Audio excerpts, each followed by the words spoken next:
If you were looking for a succinct summation of the state of one of the two major American political parties right now, you could do worse than the opening line of this Washington Post report from this weekend. Dateline, Lansing, Michigan, quote, Republicans here, reeling from a midterm election rout that many blamed on the influence of former President Donald Trump, responded Saturday by spurning Trump's choice for state party chair and choosing someone even more extreme. Of course they did. After a chaotic party convention this weekend, yes, the Michigan Republican Party has elected as their new chair a woman whose relevant experience is having just lost a statewide election for Secretary of State by a whopping 14 points. She describes herself as a Christian nationalist. People who are Christian nationalists believe that only Christians should be citizens.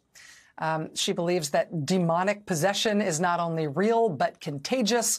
And the core of her pitch to become chair of the Michigan State Republican Party was that she believes the 2020 presidential election was stolen from Donald Trump, but the 2020 election was also stolen from her as well. Her opponent in the race for state party chairman, he also lost a race for statewide office in Michigan last year. But his unforgivable sin after he lost that race was that he conceded that he lost. She never conceded that she lost. She still denies that she lost. And so they picked her over him because the more election denial, the better. If there was any question as to whether or not there was any lessening of election denying radicalism in the Republican Party, it would seem that actually the opposite is true.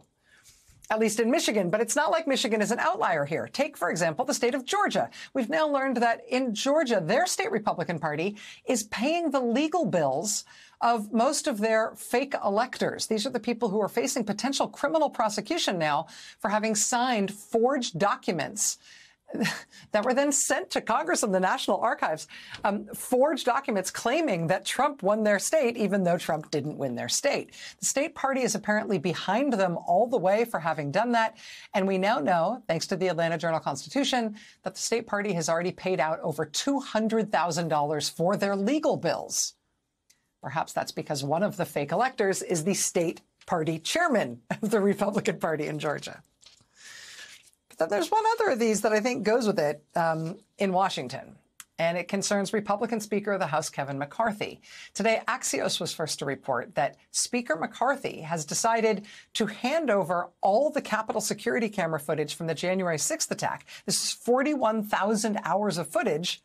He's handed it all over to the Fox News channel, which has devoted hours and hours and hours of airtime to conspiracy theories about January 6th being a liberal deep state plot that only seemed like it was caused by Trump supporters, but really it was the liberals. So the Speaker of the House just gave them all of the security camera footage from the actual Capitol for them to play with, to see what they can do. Here you go, Fox News primetime. Hopefully you can use this official government material to concoct an alternate narrative to give us a more convenient revisionist history about what happened on January 6th. These things all have one thing in common. As time goes by, the Republican Party's devotion to the stolen election lie, the Republican Party's devotion to denying the results of elections they don't like, the Republican Party's devotion to rewriting their history of their attempts to overturn previous elections. That fever is not breaking. This problem they've got is not diminishing over time. It is not getting better as time goes on. Not at all.